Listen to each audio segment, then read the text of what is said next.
Hey guys, thanks for being on the studio channel. I wanted to go over the step-by-step process of what I'm doing on this 1910 and 1911 steam engine with respect to brass. Now I just shot another video talking about the whole entire step, so I'll put a link up here if you want to watch the full thing, but I wanted to nerd out a little bit more and give you my full explanation of the behind the scenes of, this is a professional detailing perspective, and we'll just do it in one take, and I'll just say, hey, this is all the steps that I went through and what I found worked and didn't. So right off the bat, I mentioned in the other video as well, kind of cool from the history perspective that this is, when you talk about brass, you're talking about the combination of copper and zinc, and that ratio has changed a whole bunch. I read a couple of things. Now this is just a little tidbit, so when you're working with a customer, you can sort of talk about this and show that the breadth and the depth that you actually understand brass. So I did a bunch of research on it. So do some research and make sure and double check mine. But from what I understood, a penny back in the day, anything before 1982 with respect to a penny was 95% copper and 5% zinc. After 1982, because copper became so expensive and valuable, that ratio actually flipped. So it's, from what I understand now, a current penny is 95% zinc and 5% copper. Hopefully I got those ratios right. The reason I'm telling you that is copper and zinc is actually what makes up brass. When you think of brass, you're really polishing copper and zinc, and that's the residue you're going to get off on the pad. So let's talk about a couple of techniques. Now I did this one side by side.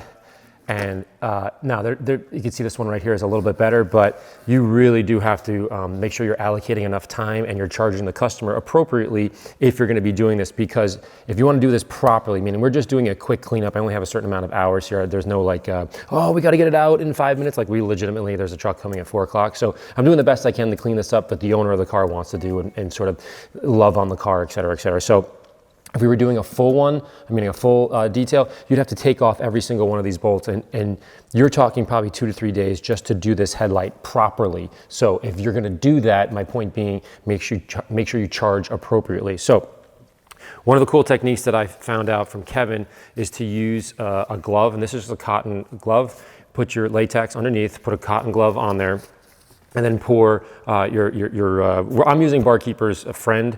Kevin was the one that recommended that, but whatever one that you want, there's this one here that's very popular, semi-chrome polish, and then of course Brasso. But I'm using Barkeeper's Friend. We're finding that works out a whole lot better. You pour it in your hand, you move it around like this, and then you can get into these intricate areas. But again, as a professional detailer, highly recommend using the 1-inch pneumatic, or you can use the nano and make sure you plug in, so you're not like blowing through batteries. Plug it in, because you're gonna it's just gonna for days, for hours. It's gonna take you forever. Again, from a detailing perspective, you're gonna wanna use a microfiber cutting pad, or I'm using a wool cutting pad. I go back and forth. They're still kind of the same. It's about how it absorbs the residue. Because this is a 1-inch, you're not using a big 6-inch, and it doesn't have a lot that it could fill up in its mouth, right? It's a tiny little mouth. So the point being, it fills up faster when you're doing these things. So blow it out. There's a lot more blowing out because the surface area of the 1-inch, I'm sure you guys are like, yeah, I get it. Okay, so just know that you're gonna have to have compressed air and blow it out a lot more than you normally would. But doing it by hand, I think, as a professional detailer, is insane. My hands are killing me after the first like 30 minutes because there's so many things. In certain areas where you may not be able to get in there, totally makes sense. Use your finger and then use a mitt like that. But they also make these little wads. I got this on Amazon. Amazon? I think I got it on Amazon for like 20 bucks or whatever. These wads are really, really soft, and they'll be able to get in there and do a good job. But it came in a whole box of different sizes and things, so you can use a drill with that, like a Milwaukee drill. But overall, I would say Barkeeper's Friend out of Brasso and the semi-pot. And I'm not, if this works for you, then use it. I have no affiliation. I don't care. But Kevin has been talking to me about this one. I'm not exaggerating.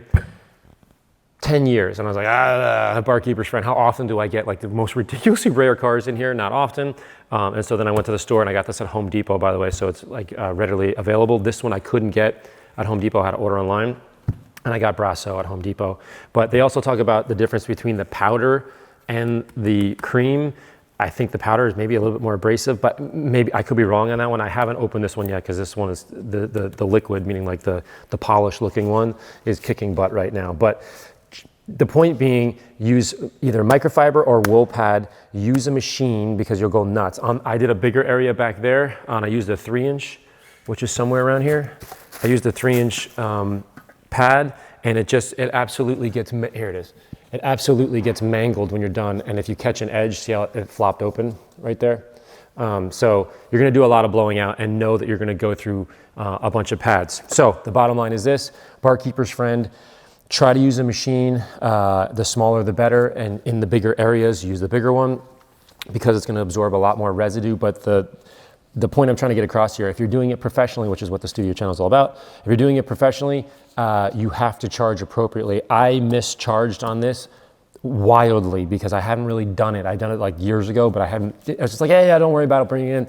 You have to sit down and think about that strategically because these take hours to do. So make sure the expectations and your hours meet. That was sort of why I wanted to get on here and do my long ramble here. So keep that in mind because you're gonna lose a fortune if you don't put the right amount of hours on there, or at least preface that to the customer before you start. Like, hey, just letting you know I charge hourly, or this is the flat rate for this level of detail. So anyways, you guys know, if you need me, reach out, Larry@AMMONYC.com. Hopefully this was helpful. Polishing brass is super fun. One of the things that the old steam, the guy, the steam guy who's been doing steamers, forever, he said what they do is they take these off and one guy takes it home.